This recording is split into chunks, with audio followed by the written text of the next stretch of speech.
Welcome to our channel. Today we how to update Google Dataproc clusters for Spark job reliability. Detailed guide step by step clearly. To update Google Dataproc clusters for improved Spark job reliability, begin by accessing your Google Cloud Console. Navigate to the Dataproc section in the menu. Identify the cluster you wish to update. Click on the cluster name to open its details page. Check the current version of your cluster and note any available updates. It's advisable to review the release notes for the new version to understand changes and improvements. Select the Edit option on the Cluster Details page.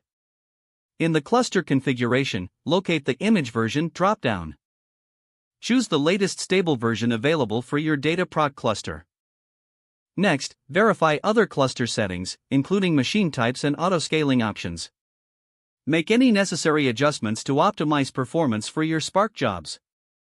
Once satisfied with the configuration, locate and click the Save button.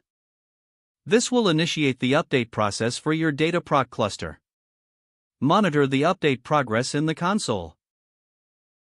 After the update completes, check the status of your cluster to ensure it is running smoothly. Finally, run a test Spark job to confirm that everything is functioning as expected. These steps will help enhance the reliability of your Spark jobs within Dataproc. If the page does not load, refresh the browser or try again in a private or incognito window.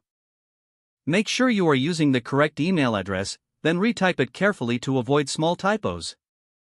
If your password is not accepted, use the reset option and create a new strong password you can remember. Check your spam folder for verification or security emails, then complete any requested confirmation steps. Enable two-factor authentication if available to improve account security and reduce unauthorized access risk. After signing in, review your profile details so your contact information and settings are accurate and current. If you see an error message, note it down and try again after restarting your device and internet connection. Log out when you finish, especially on shared devices, to keep your account and payment information secure. If the page does not load, refresh the browser or try again in a private or incognito window.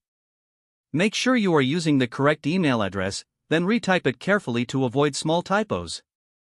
If your password is not accepted, use the reset option and create a new strong password you can remember.